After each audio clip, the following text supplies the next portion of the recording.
বনী ইসরাইলের একজন লোক ছিল, স্ত্রী সন্তান সাংসারিক বিভিন্ন কারণে বাড়িতে ইবাদত করতে পারে না। এই জন্য লোকটা চলে যায় সমুদ্রের মাঝখানে এক দ্বীপের ভিতরে ইবাদত বন্দেগী করবার জন্য। আল্লাহ রাব্বুল আলামিন সেই দ্বীপের ভিতরে তিনার জন্য পাহাড় থেকে, পাথরের ভিতর থেকে আল্লাহ পাক মিষ্টি পানির ব্যবস্থা করে দিলেন। শুধু তাই নয়, সেখানে আল্লাহ রাব্বুল আলামিন তার জন্য একটা ডালিম গাছ গজায় দিলেন। প্রতিদিন লোকটা সেখান থেকে মিষ্টি পানি পান করত, আর ওই ডালিম গাছ থেকে প্রতিদিন সকাল বিকাল ডালিম খেয়ে মুসলমান ইবাদত বন্দেগী করত। কারণ আল্লাহ রাব্বুল আলামিনের জন্য যে ব্যক্তি নিজের জীবনটাকে দিয়ে দেয়, তার রিজিকের ব্যবস্থা করে দেন কে? হাদিস শরীফ আছে, তাফাররাগ লিইবাদাতি,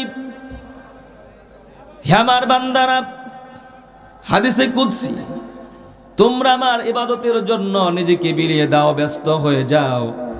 আমলাউ কলবাকা গিনান ওয়া আমলাউ ইয়াদাইকা রিজকান, আমি আল্লাহ রাব্বুল আলামিন তোমাদের অন্তরকে ধনাঢ্য দিয়ে ভরে দেব এবং তোমাদের দুই হাতে রিজিক দিয়ে আমি আল্লাহ পাক ভরে দেব। এই জন্য এই লোকটা আল্লাহর জন্য যেহেতু ইবাদত করতেছে, আল্লাহ রাব্বুল আলামিন সেই জন্য তিনার জন্য দ্বীপের ভিতরেও মিষ্টি পানির ব্যবস্থা করে দেন, ডালিমের ব্যবস্থা করে দিচ্ছেন। এভাবে 1-2 বছর নয়, 500 বছর পর্যন্ত আল্লাহ রাব্বুল আলামিন তাকে সেখানে সমুদ্রের দ্বীপে কোনো চাষাবাদ করা লাগে নাই, হাল চাষ করতে হয় নাই, চাকরি করতে হয় নাই, ব্যবসা বাণিজ্য করতে হয় নাই। আল্লাহ রাব্বুল আলামিন সেখানে তার জন্য রিজিকের ব্যবস্থা করে দিয়েছেন। 500 বছর পর মালাকুল মউত যখন তিনার সামনে চলে আসলো, আল্লাহ রাব্বুল আলামিনের কাছে তিনি দোয়া করলেন। কারণ মুসলমান একজন মানুষ যে মারা যায়, মৃত্যুবরণ করার 40 দিন আগ থেকে একজন ফেরেশতা মালাকুল মউত তার কাছে আসতে থাকে আর বলতে থাকে, বান্দা শোনো, আর কিন্তু 40 দিন বাকি আছে, আর কিন্তু 39 দিন বাকি, 38 দিন বাকি, 37 দিন বাকি। এভাবে করে যখন কোনো মানুষের 3 দিন বাকি থাকে, 3 দিন পরে তার মরণ হয়ে যাবে, মালাকুল মউত তার কাছে প্রতিদিন 3 বার করে আসতে থাকে। কয়বার? এসে বলে, বান্দা টাইমস আপ, সময় কিন্তু ফুরিয়ে গেছে, আর মাত্র 2 দিন, আর মাত্র 1 দিন।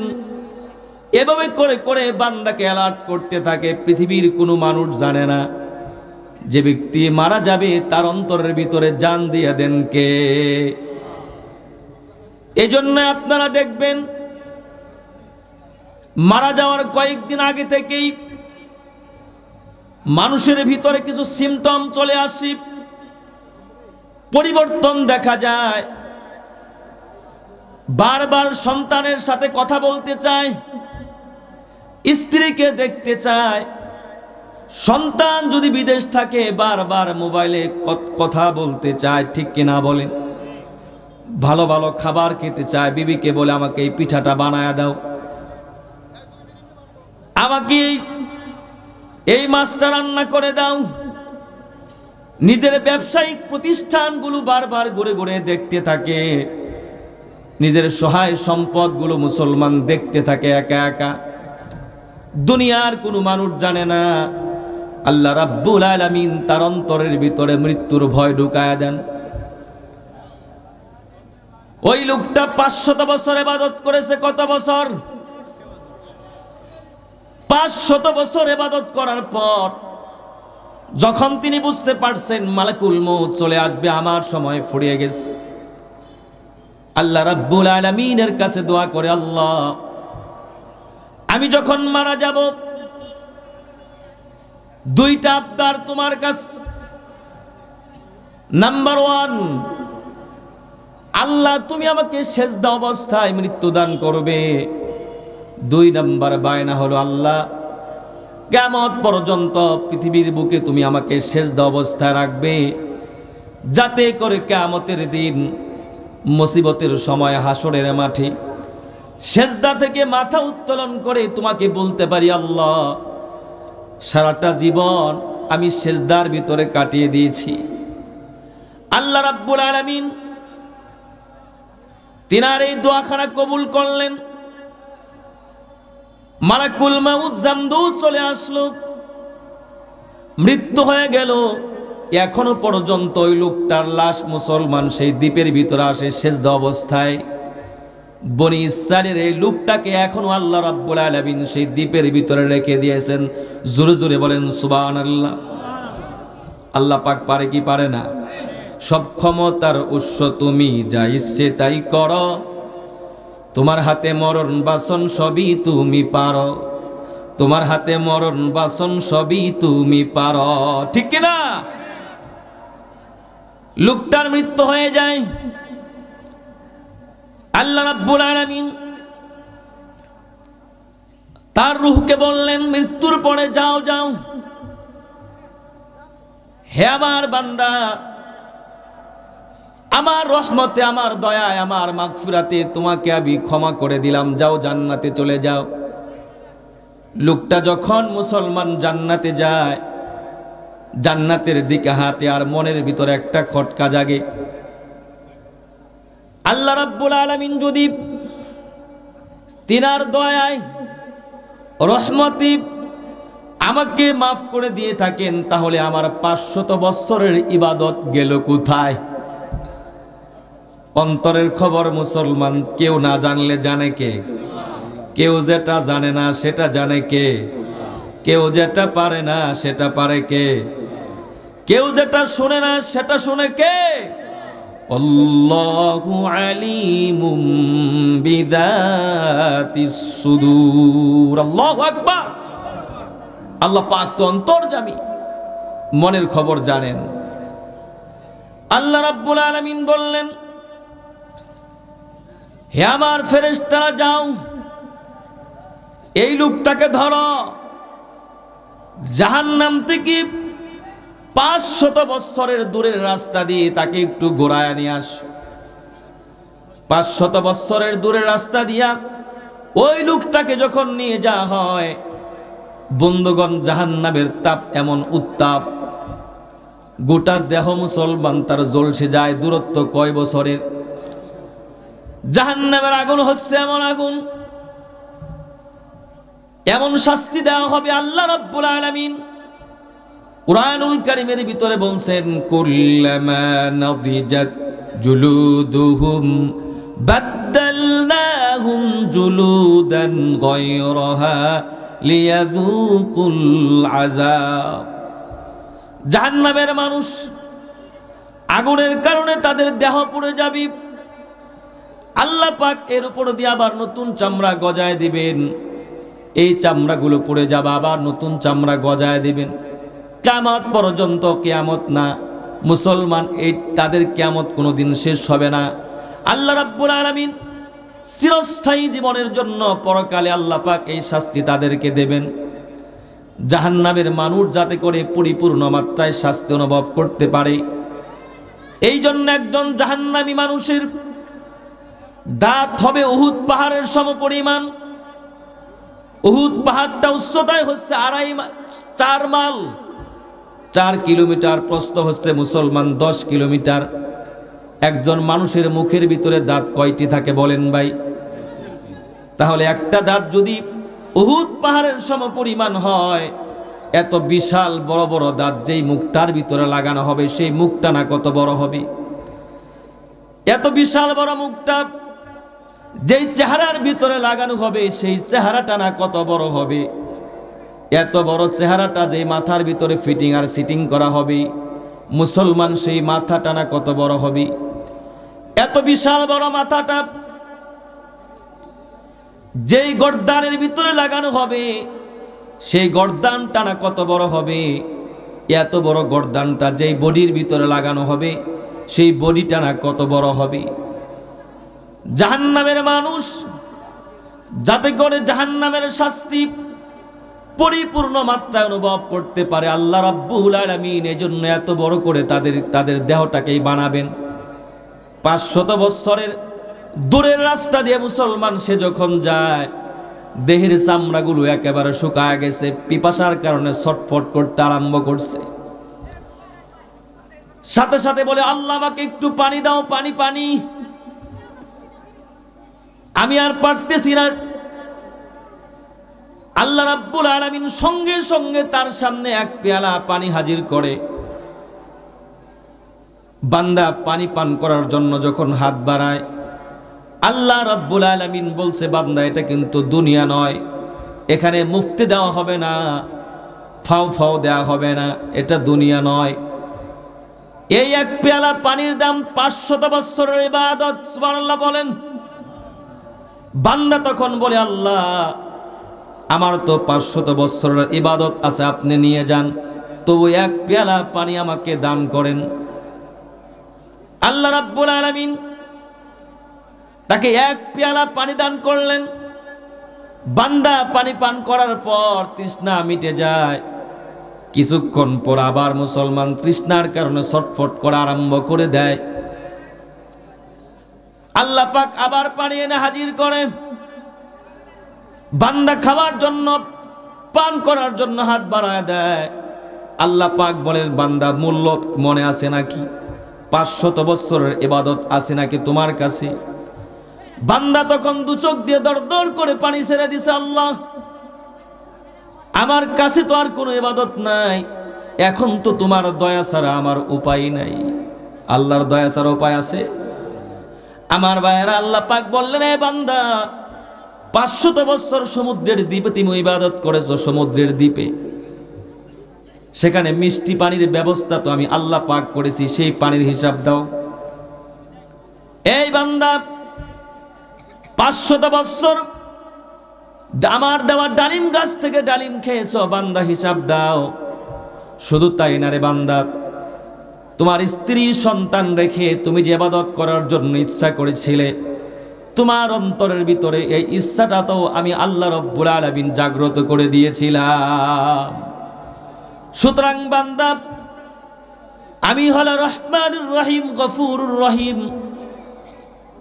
আমার দয়া ছাড়া একজন মানুষও জান্নাতে যেতে পারবে? এই জন্য বন্ধুগণ, আল্লাহ পাকের দয়া তাদের উপর হবে যারা কার গোলামি করবে, কার দাসত্ব করবে। রাজি আছেন তো ইনশাআল্লাহ ভাইয়েরা আমার? আজকে এই যে কোরআনের মাহফিল, ভাইয়েরা আমার, এটাও বড় ইচ্ছে করলেই কোরআনের হাফেজ হওয়া যায় না, কোরআন শেখা যায় না। অনেক মানুষ বৃদ্ধ হয়ে গেছে, চুল পেকে গিয়েছে, দাড়ি পেকে গিয়েছে, আল্লাহর কোরআন পড়তে পারে না, আছে না নাই? আমার বন্ধুগণ, কোরআন এমন একটা জিনিস, অনেক ইহুদি, নাসারা, খ্রিস্টান, বেদিন, বেঈমান এই কোরআনকে অ্যানালাইসিস করে গবেষণা করে মুসলমান হয়ে গেছে, ঠিক কিনা বলেন? Quran is the last and final constitution. কোরআন হচ্ছে সর্বশেষ এবং চূড়ান্ত সংবিধানের নাম, ঠিক কিনা বলেন? মাসাবিহুল হুদা মানারুল হিকমা। কোরআন হচ্ছে হেদায়েতের সুদীপ্ত মশাল, জ্ঞান বিজ্ঞানের সৌচ্চ মিনারের নাম হচ্ছে কোরআন। কোরআন হচ্ছে আসমান থেকে নেমে আসা এক রহস্যের নাম। কোরআন হচ্ছে আল্লাহর এক নূরের নাম। এই জন্যই কোরআন পড়ার দরকার আছে না নাই? এই যে ফেরাউন রে চিনেন না? কে কে হাত তুলেন তো ভাই? সকলেই চিনেন। এই শয়তান 3500 বছর ফেরাউনের লাশ যে পচে নাই, গলে নাই, এর কারণ কি? 3500 বছর পর্যন্ত ফেরাউনের লাশ অক্ষুণ্ণ আছে। কে রেখেছে? প্রথমে ফেরাউনের লাশটা থেপিসের এক কবরস্থান থেকে আবিষ্কার করা হয়। সেখান থেকে মুসলমান বর্তমানে মিশরের কায়রোর দা রয়েল মমি হলে নর্মাল একটা কাচের আবরণে তাকে রাখা হয়েছে। আমার ভাইয়ারা, এই ফেরাউনের লাশকে গবেষণা করি ডক্টর মরিস বুকাইলি ইসলাম কবুল করেছে। 1981 সালে ফ্রান্সের প্রেসিডেন্ট ফ্রাঁসোয়া মিত্তোরা মিশরের প্রধানমন্ত্রীর কাছে একটা চিরকুট পাঠায়, পত্র পাঠায়, ফেরাউনের লাশটা একটু দেওয়া যাবে নাকি? এই লাশকে নিয়ে আমরা গবেষণা করতে চাই, তদন্ত করতে চাই, পরীক্ষা নিরীক্ষা করতে চাই। মিশরের প্রধানমন্ত্রী সম্মতি প্রকাশ করল। ফেরাউনের লাশ নিয়ে বিমান রওনা করলো মিশরের কায়রো থেকে। ফেরাউনের লাশবাহী বিমান ফ্রান্সের মাটিতে যখন অবতরণ করল, তদানীন্তন সময়ে ফ্রান্সের প্রধানমন্ত্রী থেকে মুসলমান মন্ত্রী পরিষদের সমস্ত মানুষ ফেরাউনের মৃতদেহটাকে এমনভাবে সম্মান করল, এমনভাবে ইজ্জত দান করল, মাথাটাকে ঝুঁকায়া দিয়া মনে হচ্ছিল যেন এখনো ফেরাউন জীবিত আছে। এমনভাবে সংবর্ধনার অভ্যর্থনা তারা করল। অভ্যর্থনা অনুষ্ঠান শেষ হয়ে যাবার পরে ফেরাউনকে নিয়ে যাওয়া হলো। ফেরাউনের লাশটাকে মুসলমান নিয়ে যাওয়া হয় ফ্রান্সের গবেষণাগারে। মানবদেহ বড় বড় বিশ্লেষকরা সেখানে ছিল। ফ্রান্সের বিখ্যাত সার্জন ডক্টর মরিস বুকাইলু সেখানে ছিলেন। সকলে মিলে মুসলমান ফেরাউনের লাশ নিয়ে তারা গবেষণা করতে আরম্ভ করে দেয়। সমস্ত বিজ্ঞানীরা গবেষণা করে ফেরাউনের লাশ এতদিন যাবৎ কি করে অক্ষত রইল, কিভাবে ভালো রইল, কেন পচল না। কিন্তু ডক্টর মরিস বুকাইলি এই চিন্তা করে না। তিনি চিন্তা করতেছে, গবেষণা করে বের করতেছে ফেরাউনের লাশ কি করে ফেরাউন মৃত্যুবরণ করলো, তার মৃত্যুর রিজনটা কি, কারণটা কি, পার্থক্য আছে না নাই। আমার ভাইয়েরা, ডক্টর মরিস বুকাইলি কয়েক ঘন্টা একাধারে ফেরাউনের লাশের দিকে তাকিয়ে মুসলমান কিছু লবণ আবিষ্কার করলো। রাতের শেষ অংশে গিয়ে ডক্টর মরিস বুকাইলি বুঝতে পারল অবশ্যই ফেরাউন সমুদ্র ডুবে মারা গেছে। ফেরাউনের লাশ নিয়ে চূড়ান্ত প্রতিবেদন যখন লিখতেছিল, অন্যান্য বিজ্ঞানী যারা ছিল, মানবদেহ বিশ্লেষক যারা ছিল, ডক্টর মরিস বুকাইলিকে তারা বলতে লাগলো, স্যার, তার এই রিপোর্টটা, ফেরাউনের লাশ নিয়ে চূড়ান্ত প্রতিবেদনটা, এই রিপোর্টটা প্রকাশে তাড়াহুড়ো না করাই ভালো। কারণ মুসলমানদের কুরআনুল কারীমের ভিতরে আছে ফেরাউনের লাশ সমুদ্রে ডুবে মারা গেছে। তাহলে তো মুসলমানদের কোরআনের সাথে কথাটা মিলে গেল। মুসলমানদের কোরআন তো শুদ্ধ হয়ে গেল, বিশুদ্ধ হয়ে যায়। সুতরাং এই রিপোর্ট প্রকাশে তাড়াহুড়ো করা যাবে না, একটু দেরি করেন। আমার বন্ধুগণ, ডক্টর মরিস বুকাইলি অবাক হয়ে যায়। ফেরাউনের লাশ, ফেরাউন যে সমুদ্রে ডুবে মারা গেছে, কত আগে মারা গেছে, কোরআনে এটা আসলো কি করে? অবশ্যই আমাকে গবেষণা করে বের করতে হবে। ডক্টর মরিস বুকাইলি মুসলমান তখন থেকে নিয়ে এটা প্রিপারেশন নিল। বিশ্বের বড় বড় মুসলিম রাষ্ট্রে গিয়ে আমি এটা গবেষণা করব, তাদের কাছ থেকে, আমি মুসলমানদের কাছ থেকে বিষয়টা জানব। কিছুদিন পরেই সৌদি আরবে চিকিৎসা সংক্রান্ত এক কনফারেন্সে ডক্টর মরিস বুকাইলি গেলেন। সেখানে অনেক বড় বড় মুসলিম বিজ্ঞানীরাও ছিল। মুসলিম বিজ্ঞানীদের ভিতর থেকে কয়েকজন মুসলমান বক্তব্য দিতেছিল। সেখানে সূরাতুল ইউনুসের 92 নম্বর একজন এক আয়াতটা পড়লো, 92 নম্বর আয়াত পড়লো, ফালইয়াউমা নুনাজ্জিকা বিবাদানিকা লিতাকুনা লিমান খালফাকা আয়া ওয়া ইন্না কাসীরাম মিনান নাসি আন আয়াতিনা লাগাফিলুন। জোরে পড়েন আল্লাহু আকবার। আল্লাহ রাব্বুল আলামিন বলছেন, এ ফেরাউন, যেদিন ফেরাউন ডুবে যায় আল্লাহ পাক ফেরাউনকে বলেছে তোর দেহকে আমি সংরক্ষণ করে রাখবো, পরবর্তী মানুষদের জন্য, কাফিলদের জন্য তুই নিদর্শন হয়ে থাকবি, অ্যাডভাইস হয়ে থাকবি, উপদেশ হয়ে থাকবি।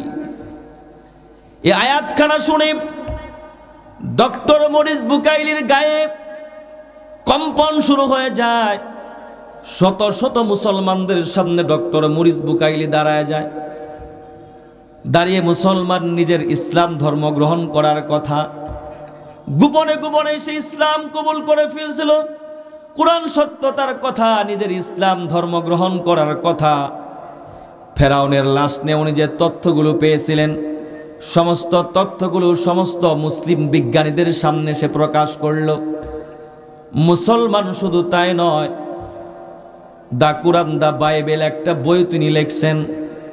এই কোরআনটা পৃথিবীর, এই বইটা পৃথিবীর বহু দেশে বহু ভাষায় বহুবার প্রকাশিত হয়েছে। এই বইখানা পড়ে মুসলমান অনেক অমুসলিম কালেমার সুশীতল ছায়াতলে চলে আসছে। তোমরা বেদিনরা, বেঈমানেরা আজকে কোরআন পড়ে ইসলামের সুশীতল ছায়াতলে চলে আসতেছে, আর আমরা মুসলমান কোরআন থেকে দূরে চলে যাচ্ছে। ঠিক কিনা বলেন? सारी दुनिया हूँ मुखालिफ फिर न कुछ नुकसान है, सारी दुनिया हूँ मुखालिफ फिर न कुछ नुकसान है, गम नहीं कुछ डर नहीं जब कुराने रहमान है। सारा जगत हुक ना बिरुद नहीं जेताते खुती, सारा जगत हुक ना बिरुद नहीं जेताते खुती, दयामয়ের কোরআন থাকলে নেই যে কোনো ভীতি। ঠিক কিনা? দয়াময়ের কোরআন থাকলে নেই যে কোনো ভীতি। আমার ভাইয়েরা, এই জন্য কোরআন ধরার দরকার আছে না নাই? কোরআন পড়ার দরকার আছে না নাই? কিন্তু মুসলমান আমরা এমন হইছি, কোরআনের পাশ দিয়েও যেতে চাই না। অনেক মুসলমান এমন আছে, মসজিদেও যায়, মন্দিরেও যায়, আল্লাহর কাছে চায়, আবার ঠাকুরের কাছেও যায়। আছে না নাই? আছে না নাই? আজকাল তো দেখা যায় অনেক মুসলমানদের ঘর থেকে মাগরিবের নামাজের পরে হিন্দুদের পূজার আওয়াজ ভেসে আসে। হালে মুসলিম এই জমানা দরমিয়ানে খাস আম, হালে মুসলিম এই জমানা দরমিয়ানে খাস আম, বা মুসলমা আল্লাহ আল্লাহ বাবর হামান রাম রাম। মুসলমান মসজিদেও যায়, আবার মন্দিরেও যায়। আছে না নাই? আছে না নাই? আমার ভাইয়েরা, এই কোরআনের প্রতি আমার আপনার যদি মহব্বত থাকে, ভালোবাসা থাকে, কোরআন যদি পড়তে নাও জানেন, দেখেন কি অবস্থা হয়ে যায়। কারি তৈয়ব সাহেব রহমাতুল্লাহি আলাইহি লিখেছেন ওনার কিতাবখানার ভিতরে, পাকিস্তানের ভিতরে একটা মূর্খের গ্রাম ছিল। সমস্ত মানুষ প্রায় মূর্খ ছিল, মুসলমান। মানুষ মারা গেলে কিভাবে গোসল দিতে হয়, কাফন পরাতে হয়, কেউ তারা জানতো না। হঠাৎ করে ওই এলাকায় একজন লোক মারা যায়। মারা যাবার পর তারা সকলে মিলে কোনো মতে গোসল দিল, কাফন পরালো, কিন্তু কিভাবে জানাজার নামাজ পড়াতে হয় কেউ তারা জানে না। এই জন্য এলাকার সমস্ত মানুষ মিলে একটা বৈঠক করলো, পরামর্শ করলো, লাশটাকে নিয়ে আমরা রাস্তার পাশে যেহেতু কবরস্থান, সেখানে দাঁড়িয়ে থাকব, কোনো হুজুরকে যদি দেখতে পাই, হুজুরের মাধ্যমে তারা জানাজার নামাজটা পড়ায় নিব। ঠিক তাই করা হলো। লাশটাকে নিয়ে মুসলমান তারা রাস্তার পাশে চলে গেল। ঘন্টার পর ঘন্টার প্রহর গুনতেছে, কোনো হুজুর পাওয়া যায় না। অনেকক্ষণ পর দেখে একজন হুজুরের মতো দেখা যায়, মাথায় টুপি, চোয়ালের ভিতরে লম্বা দাড়ি, বাইসাইকেলে করে আসতেছে। গ্রামের মানুষ দৌড়ে গেছে, হুজুর কঠিন বিপদে পড়ছি, মেহেরবানি করে যদি আপনি একটু উদ্ধার করতেন, আমাদের গ্রামের একজন মানুষ মারা গেছে হুজুর, আমরা তো গোসল দিতে জানি না, কাফন পরাতে জানি না, কোনো মতে গোসল দিছি, কাফন পরাইছি, জানাজার নামাজ তো কেউ পড়াতে পারি না, হুজুর মেহেরবানি করে যদি এই লাশটার জানাজাটা পড়ায় দিতেন বড় উপকার হতো। হুজুর ঘড়ির দিকে তাকায় দেখে টাইমস আপ, সময় শেষ হয়ে গেছে, তাকে অফিসে যেতে হবে। কিন্তু গ্রামের মানুষের বারবার বলার কারণে হুজুর এক পর্যায়ে জানাজার নামাজ পড়িয়ে দেওয়ার জন্য সম্মতি প্রকাশ করলেন। জানাজা কমপ্লিট করে হুজুর মুসলমান রওনা করলেন অফিসের দিকে। গ্রামের মানুষ আবার তাকে দৌড়িয়ে গিয়ে ধরল, হুজুর মেহেরবানি করে যাবেন না, জানাজা তো পড়াইছেন, কিন্তু লাশ কিভাবে কবরে রাখে, কোন পদ্ধতি রাখে, সুন্নত তরিকা তো আমাদের জানা নাই, হুজুর দয়া করে যদি লাশটাকে কবরে রেখে যেতেন কতই না উপকার হতো। হুজুর মুসলমান রাজি হয়ে গেলেন, লাশটাকে কবরে রাখলেন। কবরে মাটি দিয়ে বাড়ির দিকে, অফিসের দিকে রওনা করছে। হুজুর পকেটের ভিতরে হাত দিয়ে দেখে তিনার চাকরির মূল ডকুমেন্টসের কাগজ তার পকেটের ভিতরে নাই। জীবন চলার অবলম্বন, চাকরি না থাকলে কি হবে, সংসার কি করে চালাবে। হুজুর ভীষণ টেনশনে পড়ে গেলেন। কিছুক্ষণ পর হুজুরের মাথায় আসলো, মনে হয় লাশটাকে যখন কবরের ভিতরে রাখছি, আমি যে উকি মেরেছিলাম, আমার বুক পকেট থেকে মনে হয় সে মূল ডকুমেন্টসের কাগজটা কবরের ভিতরে পড়ে গেছে। এই চিন্তা করে দৌড়ে তিনি চলে গেলেন আবার সেই মূর্খের গ্রামের লোকদের কাছে। ভাইয়েরা আমার, কঠিন বিপদে পড়েছি, আমার চাকরির মূল ডকুমেন্টসের কাগজটা মনে হয় কবরের ভিতরে পড়ে গেছে, যদি আপনারা অনুমতি দেন কবরটা খনন করে আমার সে কাগজটা আমি তুলতে পারবো নাকি। গ্রামের মানুষ বলে, হুজুর যদি শরীয়ত সিদ্ধ হয়, আমরা তো তেমন কিছু জানি না মাসআলা, হুজুর আপনি কবর খনন করে আপনি আপনার চাকরির মেন ডকুমেন্টসের কাগজটা তুলে নিতে পারেন। হুজুরের সাথে মুসলমান একজন সহায়ক নিলেন। দুজন মিলে মুসলমান ভাইয়েরা আমার কবর খনন করতে লাগলেন। কয়েক কুদাল মাটি তুলবার পরই এত সুন্দর সুঘ্রাণ সেখান থেকে বের হতে লাগলো, যা কোনোদিন হুজুর তার নিজের নাকের ভিতরে এত সুন্দর সুঘ্রাণ কোনোদিন শোগে নাই। সুবহানাল্লাহ পড়েন। এভাবে খনন করার পরে চাটাই যখন তুললেন, মাত্র আধা ঘন্টা 40 মিনিট পূর্বে যেই লোকটাকে অন্ধকার কবরে রেখে গেছে, নরমাল মাটির কবরে, মুসলমান ভাইরা আমার কবর খনন করে দেখে তার কবরটার নরমাল কবর নাই, সেই লাশটার উপরে ফলে ফুলে ভরপুর করে দেওয়া হয়েছে। জোরে জোরে বলেন সুবহানাল্লাহ। সেই ফুলের উপর তিনার চাকরির মূল ডকুমেন্টসের কাগজ রাখা আছে। ডকুমেন্টসের কাগজটা মুসলমান উনি তাড়াতাড়ি করে পকেটে ভরলেন। ওনার মাথায় চলে আসলে অন্ধকার কবর তো আমাকে একদিন ঢুকতে হবে, চিরকাল তো এই দুনিয়াতে আমি থাকতে পারবো না কি? জোরে আওয়াজে বলেন। ওই অন্ধকার কবরে প্রত্যেকটা মানুষকেই আমাদেরকে ঢুকতে হবে। মুসলমান ভাইয়েরা রে আমার, মানুষ যখন মারা যায় আপনজনেরা কত কিছু বলে আমাদের জন্য কাঁদতে থাকবে। ভাই সেদিন কাঁদিবে কি ঘুমে ঘুম আলি রে, বোন সেদিন কাঁদিবে কেমনে সাইরা গেলি রে, ভাই কাঁদিবে বোন কাঁদিবে কে দেবে হুশ হবে রে, পিতা মাতা বলবে কেমনে থাকবি একা কবরে, লা ইলাহা ইল্লাল্লাহু বলবে লোকে রে। বলেন লা ইলাহা ইল্লাল্লাহু বলবে লোকে রে। আমার ভাইয়েরা, হুজুর টেনশন করলেন, এই অন্ধকার কবরে আমাকেও তো একদিন ঢুকতে হবে, সুতরাং লোকটা দুনিয়ার জিন্দেগিতে কোন আমল করে গেছে অবশ্য আমাকে জানতে হবে। হুজুর তাড়াতাড়ি করে কবরের মাটি চাপা দিয়ে চলে আসলেন। গ্রামের লোকদেরকে জিজ্ঞেস করলেন, ও গ্রামের মানুষেরা, এই লোকটার আত্মীয় স্বজনদের কাছে আমাকে একটু নিয়ে চলো। গ্রামের মানুষ বলল, শুধুমাত্র তার মেয়ে ছাড়া পৃথিবীর বুকে তার তো কোনো আপনজন বলতে কেউ নাই, চলুন তার মেয়ের কাছে আপনাকে নিয়ে যাই। হুজুরকে নিয়ে যাওয়া হলো তার মেয়ের কাছে।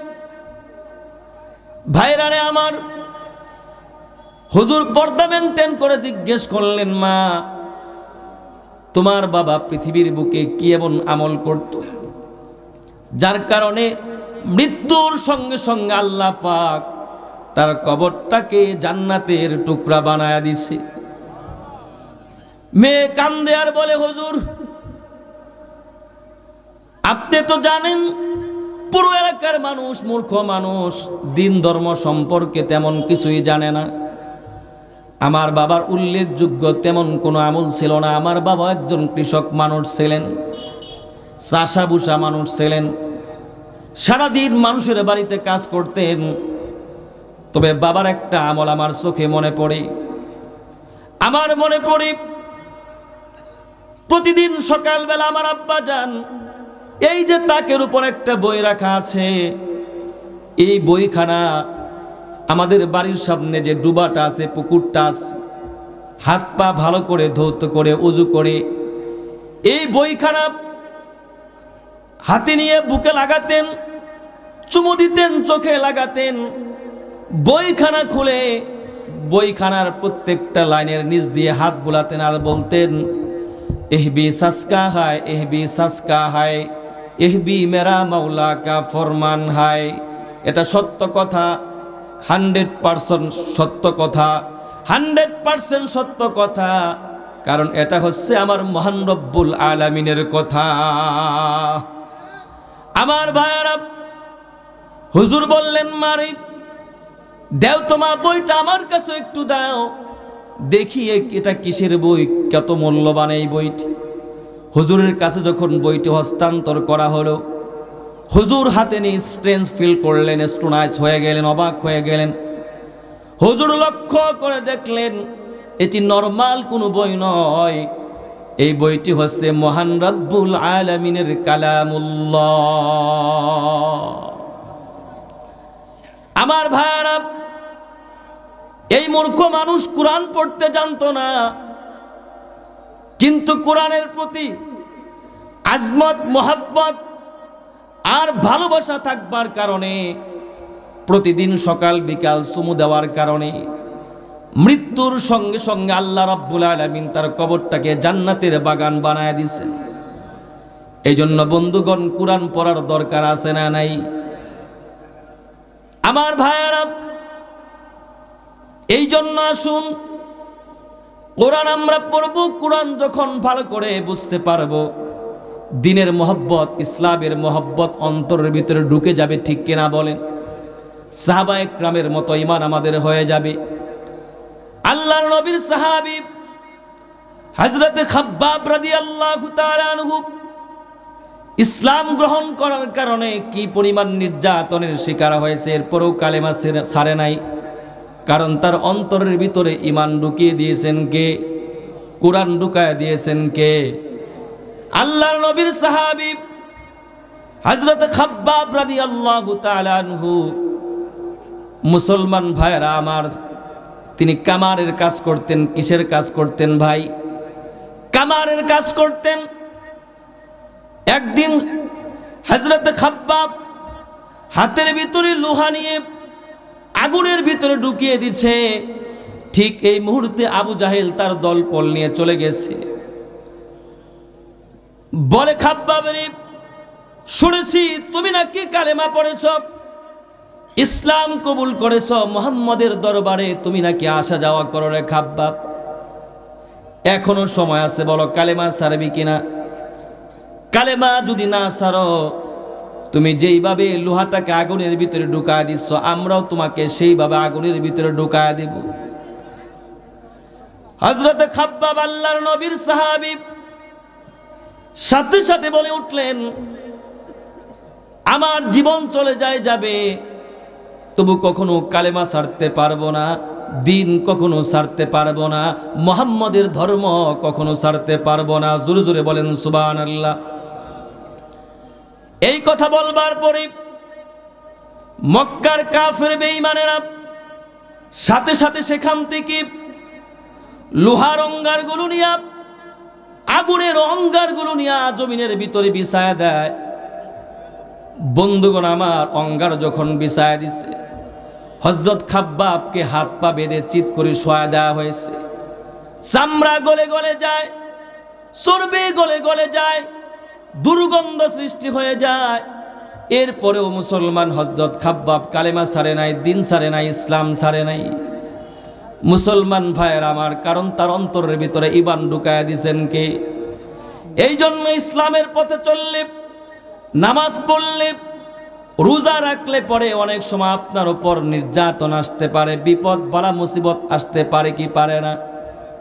আজকে তো একটা ভিডিও দেখলাম, এক যুবক নামাজ আদায় করতেছে, মেবি ইন্ডিয়ার ভিতরে ঘটনা।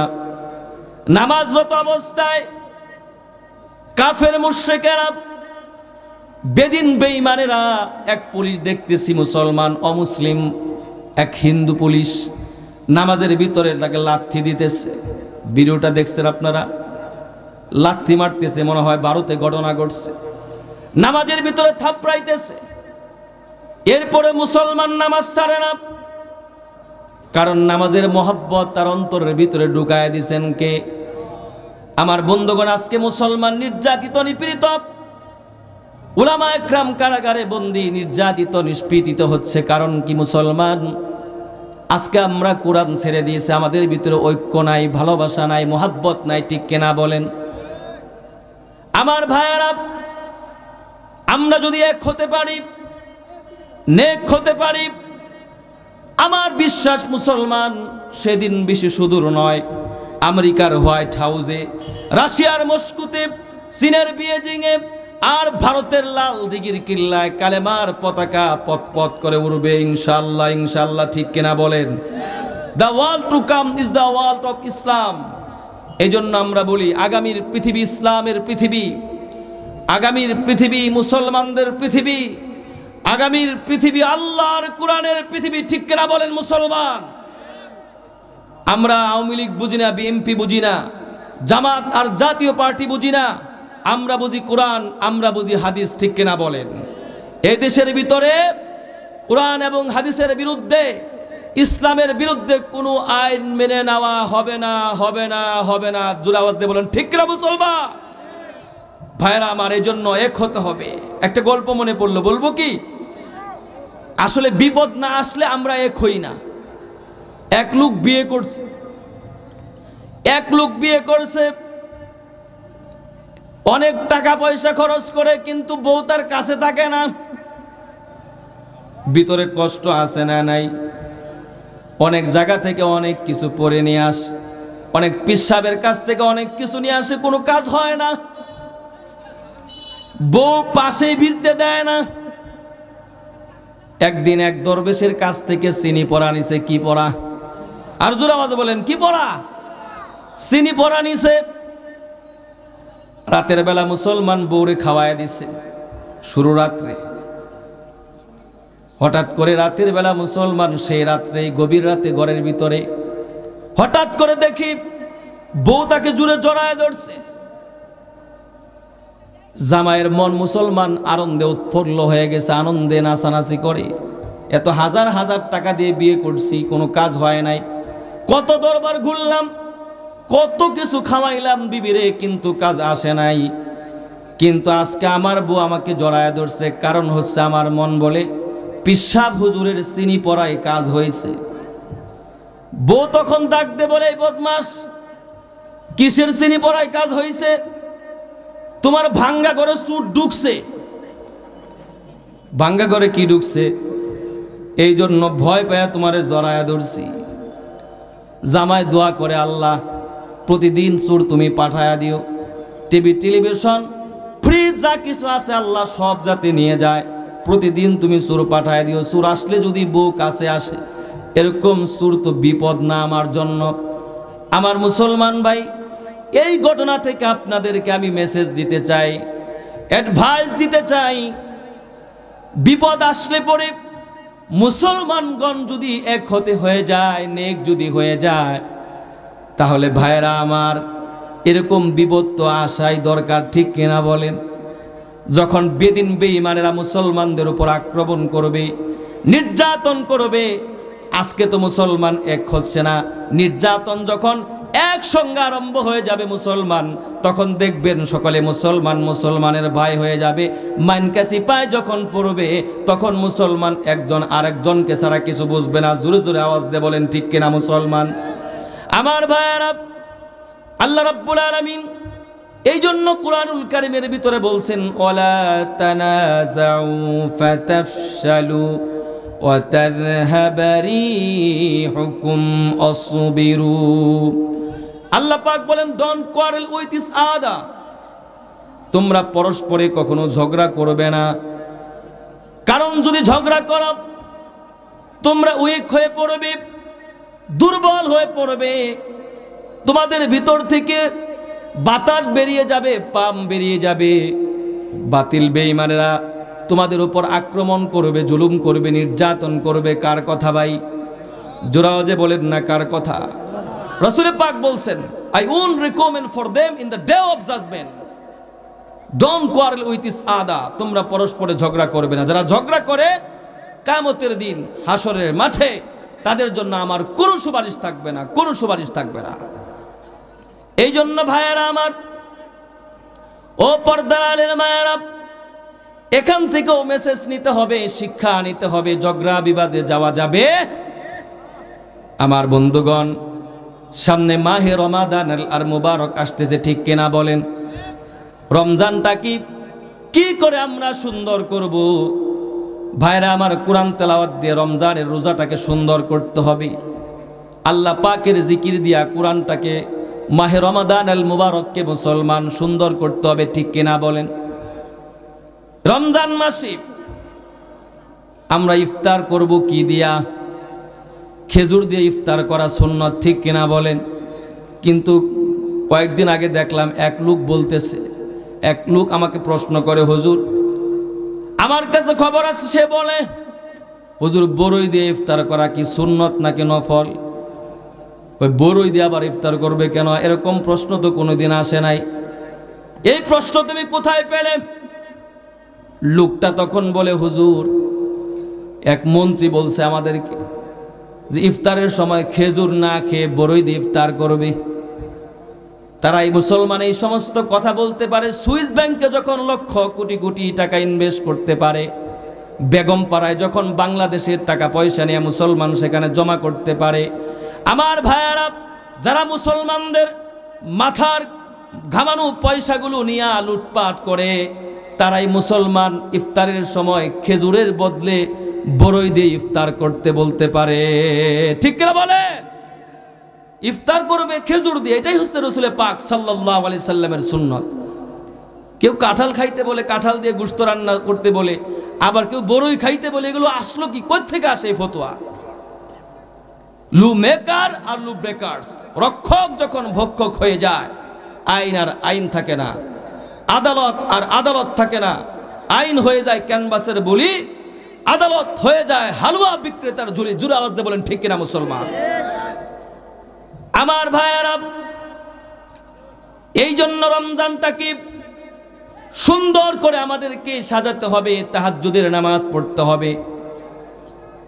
একবার রাসূল করিম সাল্লাল্লাহু আলাইহি ওয়াসাল্লাম হযরত আবু হুরায়রা রাদিয়াল্লাহু তাআলা আনহুকে বললেন, আবু হুরায়রা, এ আবু হুরায়রা, তুমি এই বাইতুল মালের সম্পদগুলো পাহারা দাও। আল্লাহর নবীর সাহাবী হযরত আবু হুরায়রা নাইট গার্ডের দায়িত্ব পালন করতেছে। নাইট গার্ড আমাদের সমাজে আছে না নাই? জোর আওয়াজে বলে না কেন, আছে না নাই? হযরত আবু হুরায়রা রাতের বেলা সম্পদ পাহারা দেয়। হঠাৎ করে তার অন্তরে জাগ্রত হয়, শুধু শুধু সজাগ থেকে লাভটা কি? ওযু করে 2 রাকাত তাহাজ্জুদের নামাজ পড়ে ফেলে জোরে জোরে বলেন সুবহানাল্লাহ।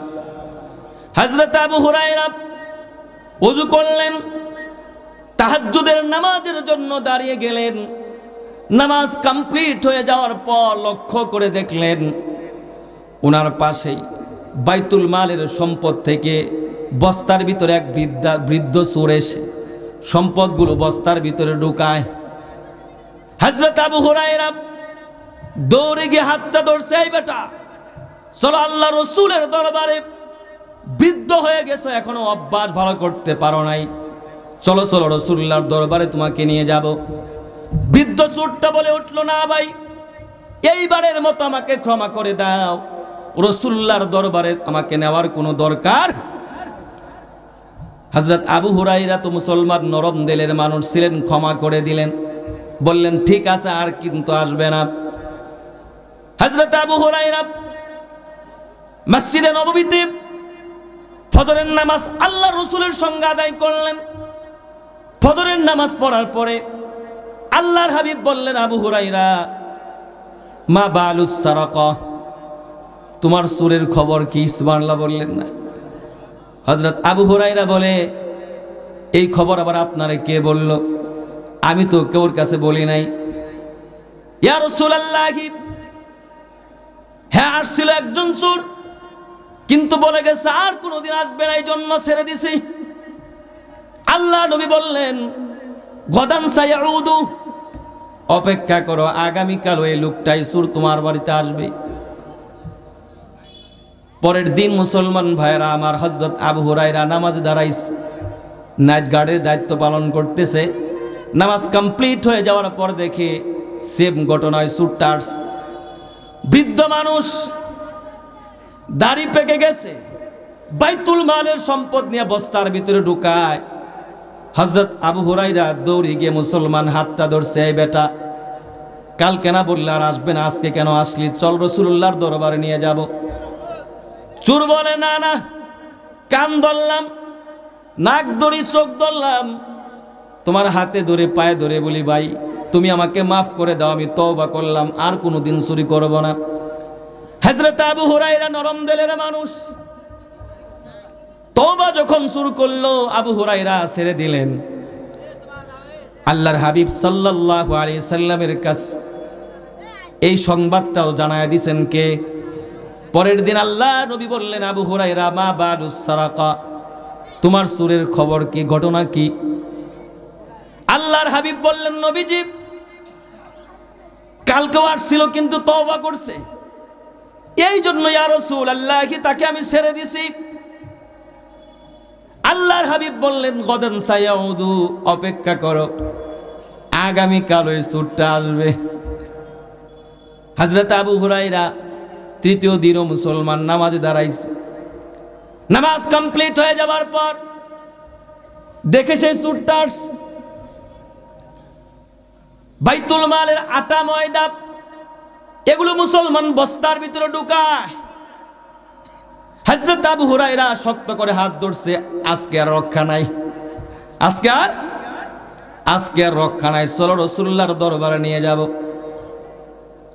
বৃদ্ধা লোকটা বলে, ভাই ভাই একটা কথা শোনো, আজকে যদি তুমি আমাকে ছেড়ে দাও, আমাকে যদি মাফ করে দাও, তাহলে শোনো শোনো, আজকে তোমাকে একটা দারুণ আমল বলবো, যে আমলটা করলে পরে কোনোদিন আর নাইট গার্ডের দায়িত্ব পালন করতে হবে না, তোমার সম্পদ কোনোদিন চুরি হবে না, ডাকাতি হবে না, ছিনতাই হবে না, আগুনে পুড়বে না, নষ্ট হয়ে যাবে না, ধ্বংস হয়ে যাবে না। হযরত আবু হুরায়রা মুসলমান, তিনাদের অন্তরে তো আমলের লোভ ছিল, ঠিক কিনা বলেন ভাইরা আমার? আমাদের অন্তরে তো টাকা পয়সার লোভ, নারীর লোভ, সম্পদের লোভ, আওয়াজ দিয়ে বলে কিনা, ঠিক কিনা বলেন? ক্ষমতার লোভ। আল্লাহর নবীর সাহাবী হযরত আবু হুরায়রা বলে, আচ্ছা ভাই বলো তো দেখিস কি আমল তুমি আমাকে জানাইবারে, আশ্চর্য আমল। এবার সুর তাকে আমল শিখায়, কে শিখায়? জোরে আওয়াজে বলে না কেন? সুর তাকে আমল শেখায়। শোনো আবু হুরায়রা, তুমি রাতের বেলা যখন ঘুমিয়ে যাবে, ঘুমানোর আগ মুহূর্তে তুমি যদি আয়াতুল কুরসি পড়ে নাও, আল্লাহু লা ইলাহা ইল্লা হুয়াল হাইয়ুল কাইয়্যুম, এভাবে করে করে আয়াতুল কুরসি পড়ে তুমি যদি তোমার সমস্ত আমলের ভার আল্লাহ রাব্বুল আলামিনের কাছে ন্যস্ত করে দাও, শোনো সাহাবী, আল্লাহর নবীর সাহাবী, কোনোদিন তোমার সম্পদ চুরি হবে না, ডাকাতি হবে না, ছিনতাই হবে না, ধ্বংস হবে না, পুড়ে যাবে না। এই জন্য ভাইয়েরা আমার, হযরত আবু হুরায়রা এই কথা শুনবার পরে ভীষণ আনন্দিত হয়ে চলে গেলেন রাসূলুল্লাহর দরবারে। সমস্ত ঘটনা খুলে বললেন। আল্লাহর হাবিব রাহমাতুল লিল আলামিন সাইয়্যিদুল মুরসালিন নবীজি মুস্কি মুস্কি হাসেন আর বলেন, সাদাকা ওয়া হুয়া কাযুব, আসলে এই যে লোকটা তোমাকে বলছে, লোকটা চরম মিথ্যাবাদী, কিন্তু যে আমলটা দিছে আমলটা সত্য কথা বলছে, সে আসলে একটা শয়তান। সে কি ভাই? সে আসলে একটা শয়তান, জিন শয়তান আসছে, তোমাকে আমল শিখায় দিছে, কথাটা সত্য বলছে, আমলটা ঠিক আছে, মাইনো। এই জন্য ভাইয়ারা আমার এখান থেকে মেসেজ দিতে চাই, যারা নাইট গার্ডের দায়িত্ব পালন আমরা করি, এই যে ঘন্টার পর ঘন্টা রাত জেগে থাকি, তারা যদি 2 রাকাত নামাজ পড়তো রাতের বেলা, সমস্ত নাইট গার্ড ওয়ালারা মুসলমান আল্লাহর ওলি হয়ে যাইতো, ঠিক কিনা? এই জন্য ভাই এক গার্ড লাগবে না, আপনার সম্পদ কখনো নষ্ট হবে না। এই জন্য ভাইয়েরা আসুন আমরা রোজাটাকে সুন্দর করি। রোজাটাকে যদি সুন্দর করতে চাই তাহলে চোখকে কন্ট্রোল করতে হবে, আমাদের কানটাকে কন্ট্রোল করতে হবে, জবান কন্ট্রোল করতে হবে। রাজি আছেন তো ভাইয়েরা আমার? চোখটাকে কিভাবে কন্ট্রোল করব? চোখ বড় মারাত্মক জিনিস। হুসাইন আহমদ মাদানী রাহমাতুল্লাহি আলাইহি অধিকাংশ সময় দেওবন্দ মাদ্রাসার শাইখুল হাদিস ছিলেন। দীর্ঘদিন তিনি মসজিদে নববীতে হাদিস পড়িয়েছেন। তিনি প্রায় এই ঘটনা বলতেন ছাত্রদেরকে।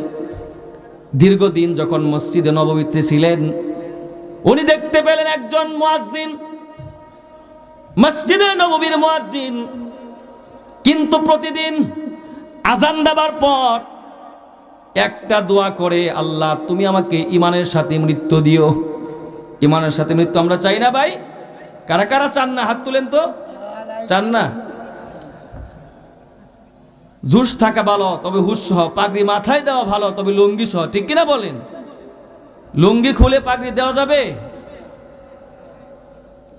আমার ভাইয়েরা, হযরত হুসাইন আহমদ মাদানী রাহমাতুল্লাহি আলাইহি অবাক হয়ে যান, প্রতিদিন কেন এই দোয়াটা করে? কৌতূহল জাগ্রত হলো। একদিন প্রশ্ন করল, প্রতিদিন আযান দেবার পরে এই দোয়া আপনি কেন করেন? একটু বলেন, এক্সপ্লেন করেন, ব্যাখ্যা করেন। এবার মুয়াজ্জিন চোখের পানি ছেড়ে দেয়।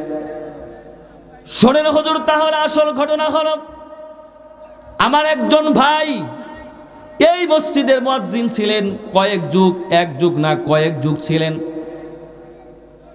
তিনার ইন্তেকালের সময় মৃত্যু শয্যায় যখন তিনি শায়িত হয়ে গেছেন, তিনার আশপাশ দিয়ে সমস্ত আত্মীয় স্বজনরা বসে গেছে। মৃত্যুর আগ মুহূর্ত দিয়ে আমার এই ভাইটা বলতে লাগলো, আমার হাতে তোমরা কুরআনুল কারীম দাও। আত্মীয় স্বজনরা মনে করলো জীবনের শেষ সায়ান্নে এসে কুরআনুল কারীম চাই মৃত্যুর সময়, এটা তো ভালো লক্ষণ। কোরআন পড়ে পড়ে কালেমা পড়ে মারা যাবে, ঠিক কিনা বলেন মুসলমান ভাই? আপন জনেরা বুক ভরা আশা নিয়ে এই জন্য তার কাছে কুরআনুল কারীম হস্তান্তর করছে। কিন্তু ভাইরা আমার, এই লোকটা কোরআনটা হাতে নেবার পর সাথে সাথে মুসলমান জুরে নিক্ষেপ করে দিছে। শুধু তাই না, আর বলছে কোরআনে যা কিছু আছে সব কিছু আমি অস্বীকার করলাম। নাউজুবিল্লাহ পড়েন। মসজিদে নববী এক রাকাত নামাজ পড়লে যেখানে 50,000 রাকাতের সওয়াব পাওয়া যায়, যেই মসজিদের মুসল্লায় আল্লাহর হাবিব দাঁড়িয়েছেন, হযরত আবু বকর দাঁড়িয়েছেন, হযরত ওমর দাঁড়িয়েছেন, যেই মসজিদে নববীর মুয়াজ্জিন ছিলেন হযরত বেলাল, সেই মসজিদের মুয়াজ্জিন হওয়া চারটিখানি কথা। কিন্তু ভাইয়ারা আমার, মৃত্যুর সময় এমন ঘটনা কেন ঘটলো? কোরআন নিক্ষেপ করে দিল আর বলল, অস্বীকার করলো, কোরআনে যা কিছু আছে সব আমি অস্বীকার করলাম। এবার মুসলমান হুসাইন আহমদ মাদানীকে ওই মুয়াজ্জিন বলে, হুজুর শোনেন আসল ঘটনা। আমার এই ভাই মৃত্যুবরণ করবার পরে কয়েকদিন পর আল্লাহর রাসূল সাল্লাল্লাহু আলাইহি ওয়াসাল্লামকে আমি স্বপ্ন যোগে দেখলাম। আল্লাহর হাবিব রাহমাতুল লিল আলামিন সাইয়্যিদুল মুরসালিন আমার সামনে আসছে, এসে বলে, তুমি কি জানো না তোমার ভাই ঈমানহীন অবস্থায় কেন মারা গেল? এত বড় পদে থাকার পরও, এত বড় মর্যাদার অধিকারী হওয়া সত্ত্বেও, মসজিদে নববীর মুয়াজ্জিন হওয়া সত্ত্বেও কেন ঈমান হারা হয়ে মারা গেল? কারণ হলো তোমার এই ভাই এই মসজিদের নববীতে যারা আল্লাহ রসুলের কবর জিয়ারত করার জন্য আসতো, নবীজির রওজা থার যারা জিয়ারত করার জন্য দূর দেশ থেকে আসতো, এই মসজিদে নববীর প্রতি প্রত্যেকের আকর্ষণ আছে না নাই? মক্কার প্রতি আমাদের আকর্ষণ আছে না নাই? মক্কাতে যাব আমি মদিনায় যাব, পড়েন, মক্কাতে যাব আমি মদিনায় যাব। মক্কা দেশে গিয়ে আমি, মক্কা দেশে গিয়ে আমি তাওয়াফ করিব, মক্কাতে যাব আমি মদিনায় যাব, মদিনায় যাব আমি রওজাতে যাব। রওজা পাকে গিয়ে আমি, রওজা পাকে গিয়ে আমি সালাম করিব, মক্কাতে যাব আমি মদিনায় যাব, মদিনায় যাব আমি তায়েফে যাব। তায়েফ শহর গিয়ে আমি, তায়েফ শহর গিয়ে আমি ঘুরে বেড়াবো, মক্কাতে যাব, বলেন, মক্কাতে যাব আমি মদিনায় যাব। আল্লাহ সকলকে কবুল করেন, পড়েন আমিন। আমার ভাইয়েরা,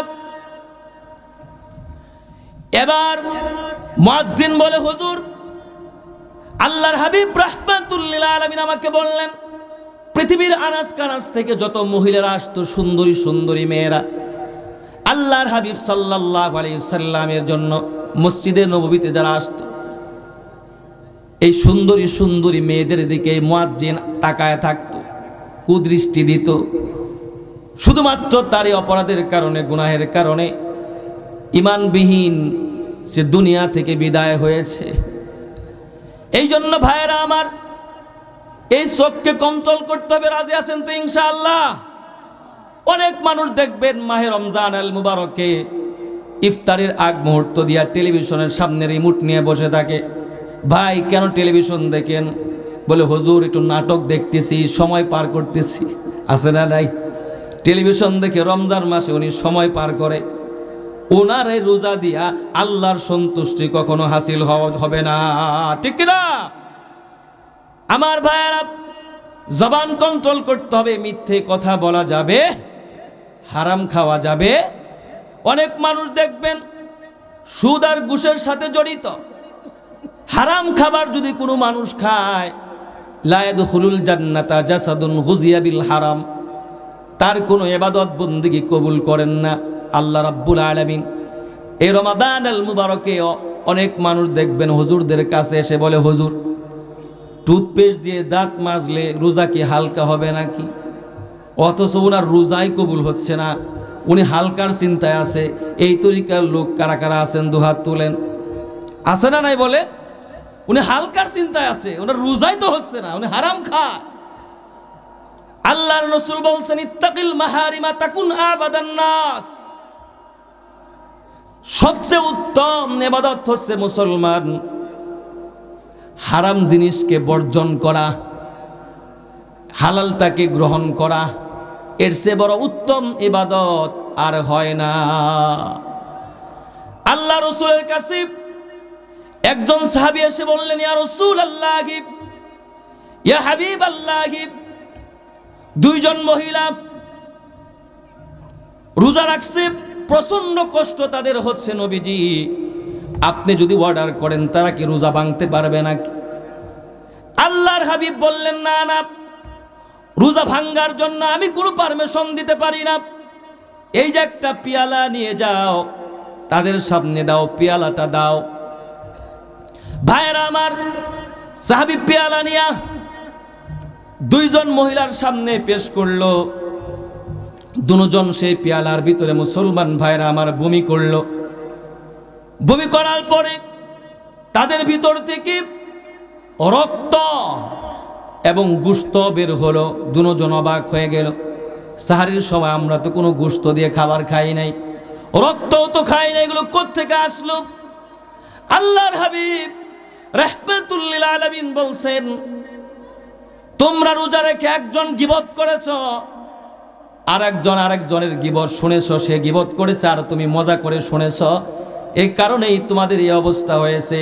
কারণ আল্লাহ রাব্বুল আলামিন কুরআনুল কারীমের ভিতরে বলছেন, আইয়ুহিব্বু আহাদুকুম আইয়াকুলা লাহমা আখিহি মাইতান ফাকারিহতুমু ওয়াত্তাকুল্লাহা ইন্নাল্লাহা তাওয়াবুর রহিম।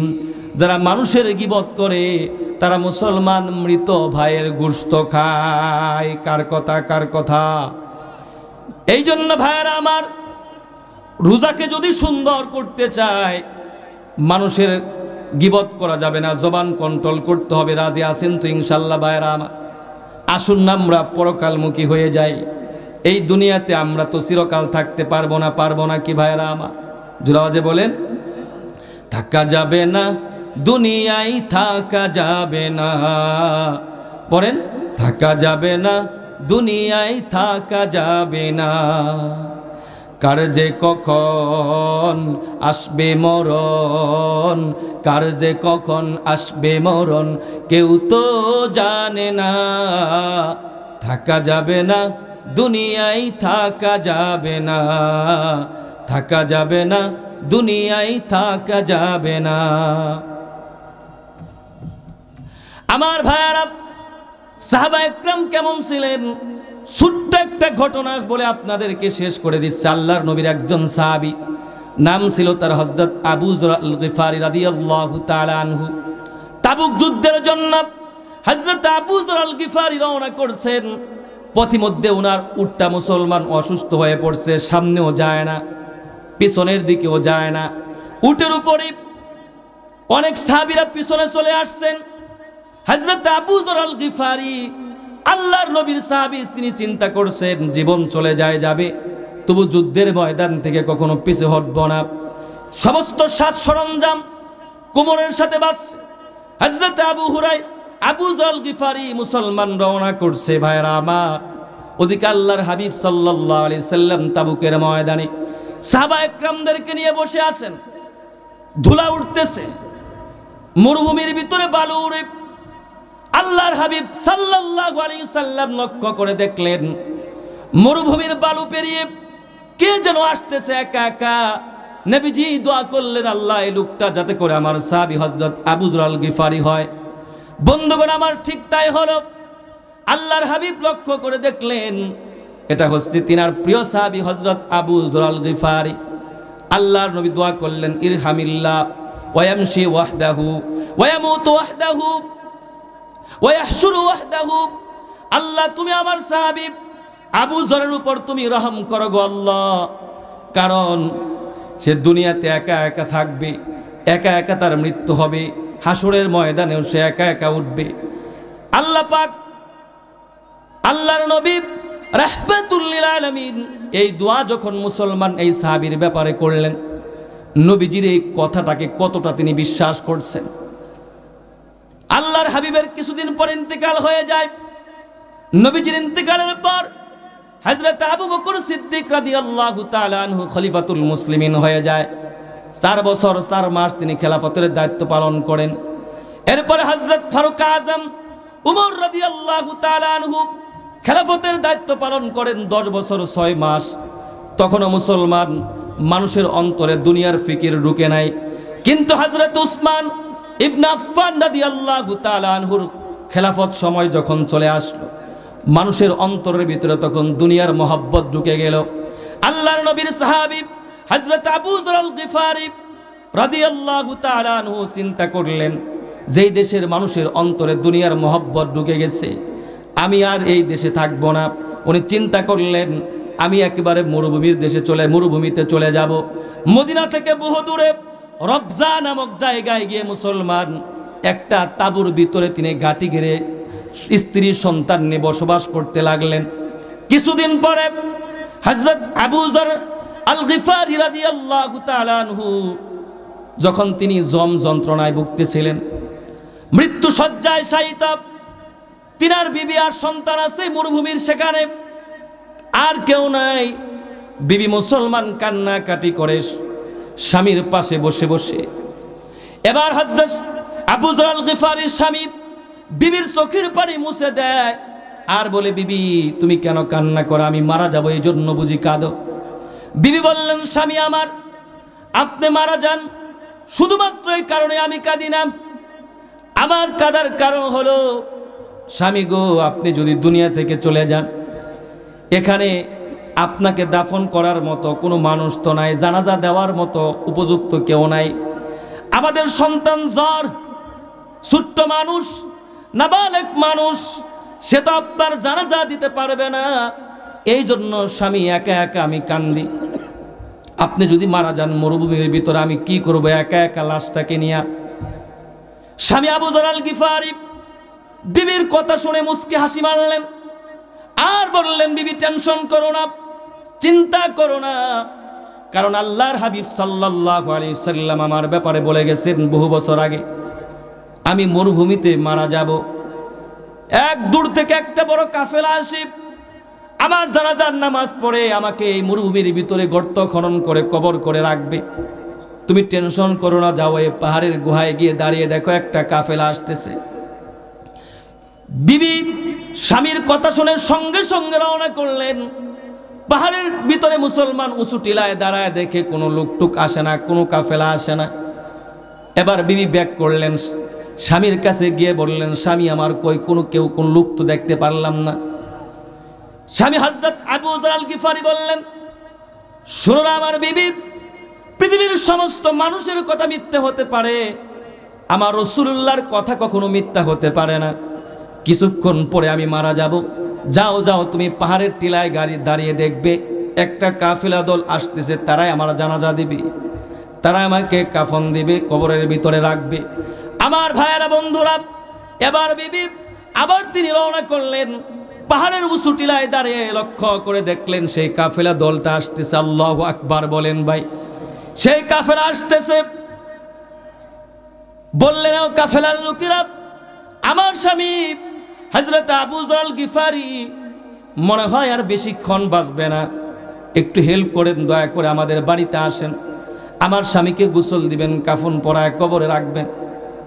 কাফেলার লোক হযরত আব্দুল্লাহ ইবনে মাসউদ বললেন, তোমার স্বামী কোন স্বামী? এটা আবু যর আল গিফারি, আল্লাহর নবীর প্রিয় সাহাবী আবু যর আল গিফারি নাকি? বলে হ্যাঁ। এই কথা শুনবার পর আব্দুল্লাহ ইবনে মাসউদ কাফেলার সমস্ত মানুষদেরকে নিয়ে মুসলমান রওনা করছে। হযরত আবু যর আল গিফারির পাশে বসে বসে সাহাবায়ে কেরাম কান্না করে, আল্লাহর নবীর এত বড় একজন সাহাবী মরুভূমির ভিতরে দুকে দুকে মারা যায়। হযরত আবু যর আল গিফারি বলে, শোনো আমার ভাইয়েরা, কিছুক্ষণ পরে এই দুনিয়া আমি ছাড়ব, তবে শুনে রাখো, তোমাদের ভিতর থেকে এমন একজন মানুষ আমার জানাজা দিবা, যে কোনো সরকারের বড় উচ্চপদস্থ কর্মচারী না, দুনিয়ার বিত্ত বৈভব টাকা পয়সার মালিক না, নরমাল একজন পার্সন, এমন মানুষ তার দেহের কাপড়টা দিয়ে আমাকে জানাজা দিবা। আল্লাহু আকবার বলে। কিছুক্ষণ পরেই আল্লাহর নবীর সাহাবী হযরত আবু যর আল গিফারি রাদিয়াল্লাহু তাআলা আনহু ইহুদাম ত্যাগ করলেন, দুনিয়া থেকে বিদায় হয়ে যায়। হযরত আবু যর আল গিফারির লাশটাকে নিয়ে মুসলমান সাহাবায়ে কেরাম ধৌত করলেন। ধৌত করে সাহাবীরা কান্নাকাটি করে। আব্দুল্লাহ ইবনে মাসউদ বলেন, হে আমার সাথীরা, কেন তোমরা কান্নাকাটি করো? তার জন্য তোমরা দোয়া করো, এটাই তার জন্য কল্যাণকর হবে। মানুষ মারা গেলে তার জন্য দোয়া করো, দোয়া করতে হয়, ঠিক কিনা বলেন? সাহাবীরা আরজ করে, আসলে সে মারা যাবে এজন্য আমরা কাঁদি না, বরং আমরা কাঁদতেছি এ কারণে এত বড় একজন সাহাবী, বড় মাপের একজন সাহাবী দুনিয়া থেকে বিদায় হয়ে গেলেন। নরমালভাবে আমরা তাকে গোসল দিলাম মরুভূমির ভিতরে, কিন্তু তাকে কি দিয়ে কাফন দেব? এমন কোনো কাপড় তো আমাদের কাছে নাই। আবু যর আল গিফারির বিবিও বললেন, আমাদের ঘরে তেমন কোনো কাপড় নাই, যেই কাপড়টা দিয়ে আমার স্বামীকে পেঁচায়া কবরের ভিতরে রাখবা। হযরত আব্দুল্লাহ ইবনে মাসউদ, আমার ভাইয়েরা, সঙ্গে সঙ্গে মাথার পাগড়িটা খুলে দিলেন। হযরত আবু যর আল গিফারি রাদিয়াল্লাহু তাআলা আনহুকে পেঁচায়া কাফনের কাপড়টা বানায়া সেই মরুভূমির ভিতরে কবর খনন করে রাখলেন। এত বড় মাপের একজন সাহাবী শুধুমাত্র দুনিয়ার ভোগ বিলাসিতা ছেড়ে দিয়ে, মুসলমান সব কিছু ছেড়ে দিয়ে আসে, নির্জনে গিয়া একা একা থাকছে। এই জন্য ভাই, দুনিয়ার মহব্বত দুনিয়াতে চলতে গেলে আসতেই পারে, তবে এটাকে অন্তরে জায়গা দেওয়া যাবে। পানিতে চলতে গেলে নৌকার প্রয়োজন আছেই, তবে পানিকে নৌকার ভিতরে ঢুকতে দিলে নৌকা কিন্তু ডুবে যাবে। দুনিয়াতে চলতে গেলে অর্থবিত্ত, টাকা পয়সার প্রয়োজন আছে না নাই? এই জন্য ভাই, তবে টাকা পয়সাকে অন্তরের ভিতরে ঢুকতে দেওয়া যাবে না, টাকা পয়সার মহব্বত, তাহলে আমাদেরকেও জাহান্নামের আগুনে ডুবতে হবে, ঠিক কিনা বলেন? আমিন। ওয়া আখিরু দাওয়ানা আলহামদুলিল্লাহি রাব্বিল আলামিন।